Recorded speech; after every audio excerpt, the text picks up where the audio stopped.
Thank you. Okay, my name is Thaimye Joseph. I am a general practitioner and working in Haiti, actually. And the title of today's presentation is Risk Factors Associated with Surgical Site Infections in a Teaching Hospital, a Case Control Study. Here is the outline that will be followed in the presentation today. Surgical site infections, also known as SSI, is one of the three most common causes of healthcare associated infections and the leading cause of morbidity and mortality after a surgery. And it represents one of the most feared complications in surgery, especially in abdominal surgery, where it is more frequent, with an incidence rate ranging from 15% to 25%. Patients from low-income countries, including Haiti, are more a concern about those infections, and the population from the Hospital of State University of Haiti, or HUEH, incur consequences from those infections due to their limited economic resources and the structural weaknesses of the institution. The CDC and World Health Organization are agreeing to say that those infections can take up to 90 days and will occur depending on the surgical intervention, on the type of surgical intervention. And based on the depth of incision, we can distinguish three main types of surgical site infections: superficial ones, deep surgical site infections, and organ space infections. What we did in the study is to assess the involvement of risk factors in the occurrence of SSI and provide recommendations to prevent the complications linked to SSI. The research aim was to identify the attributes of population seen at the HUEH surgery department and the flaws in the care administered that predispose them to developing infections at the operating site. Three objectives have been defined: determine the incidence of surgical site infections in patients operated for acute abdomen in the HUEH surgery department from January 2018 to December 2020, identify the risk factors associated with these infections, and establish the strength of the association between the risk factors and the occurrence of SSI in these patients. Turning to the methods, it was a randomized retrospective unmatched case control study conducted over 3 years in the surgery department of the HUEH. And were included in the study patients admitted to the surgery department who had undergone surgery for acute abdomen, those having developed a SSI within 30 days after the surgery, or within 1 year following the surgery if there has been an implant of prosthetic equipment for the cases, and those who had not developed an SSI within 30 days after the surgical procedure, or within 1 year of the surgical procedure if there has been an implant of prosthetic equipment for the controls. 5, missing information on preoperative, surgical, and postoperative arrangements, as well as patients who underwent abdominal surgery for urological or gynecological pathologies were excluded. Let's take a look now at the results. Here we have two graphs summarizing some of our sociodemographic characteristics of our sample. And in the first word, we had mostly young patients.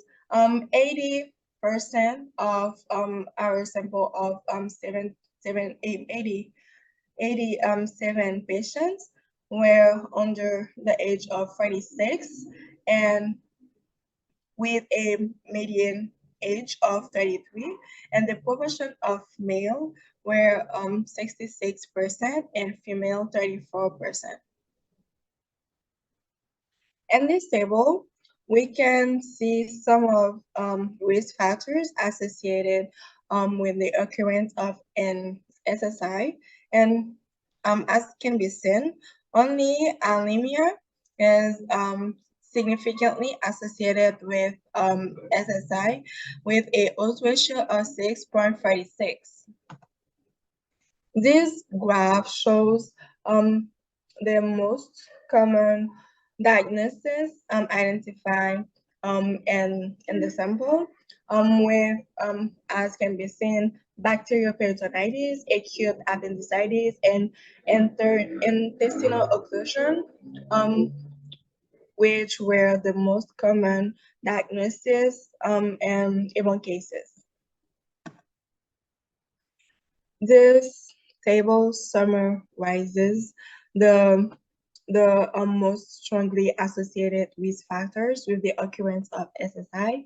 The odds of anemia were 6.46 greater, 8 times greater than among cases, and the NNIS index were 5.59 times greater among cases, and the surgery duration, the odds of this risk factor were 10.89 times greater among cases, and reintervention at a odds ratio of a 21.81 times greater among cases.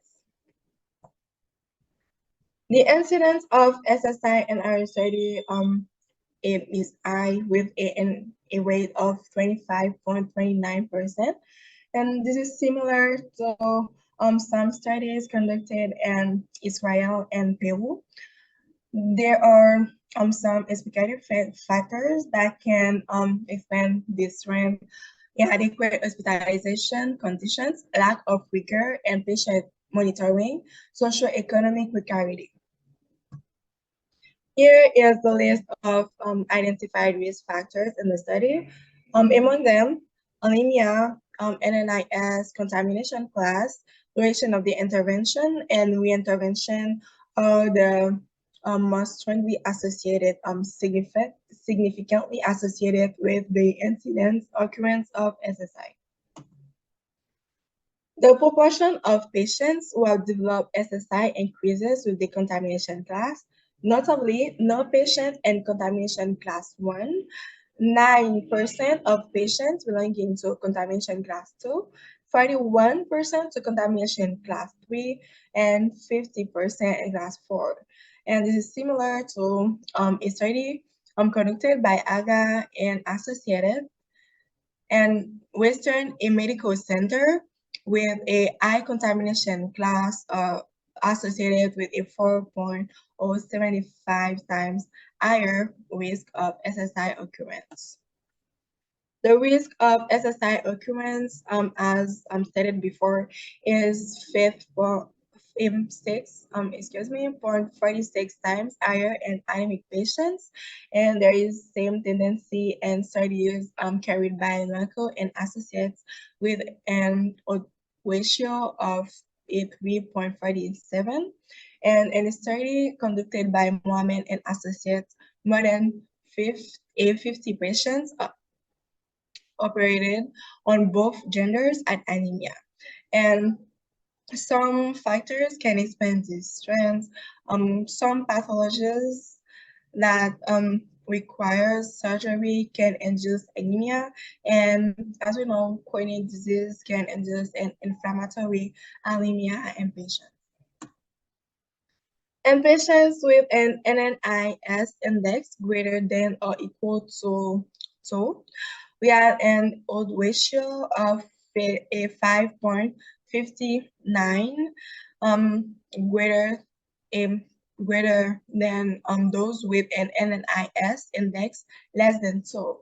And a study conducted by Roy and Associates and a University of Iowa hospitals and clinics, patients with an NNIS greater than or equal to 2 as a 1.8 times greater risk of developing an SSI. And our results at the risk of 5% by adjusting to the NNIS index, the proportion of occurrence of SSI is higher in anemic patients. And the proportion of occurrence of SSI is higher when the NNIS is less than 2 than when NNIS index is equal to or greater than 2.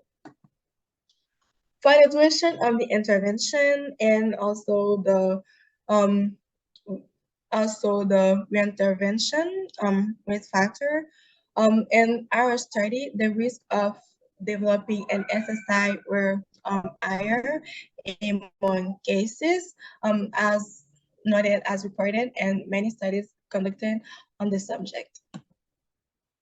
There were some limitations to our study. It was only conducted over 3 years and a motion-centric study that can undermine the external validation.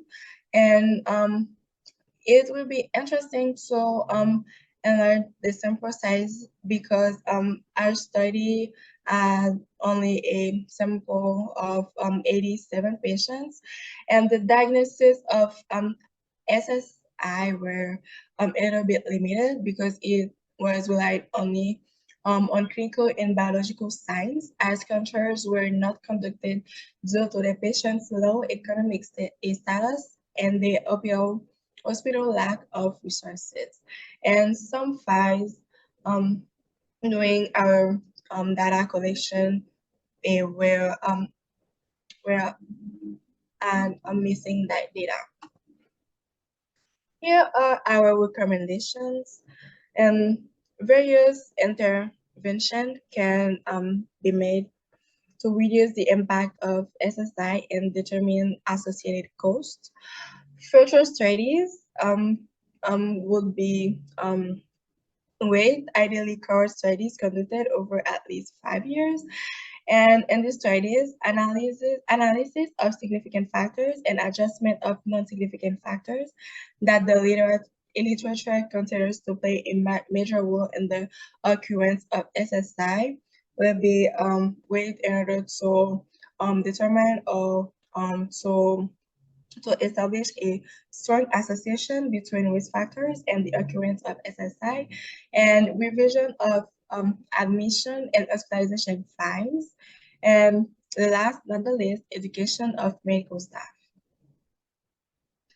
To sum up, this study puts the nursing staff of the surgical department of the Hospital of the State University of Haiti in front of an undeniable fact: preventive measures must be taken to limit the occurrence of these infections. There will be clinical repercussions and public health benefits.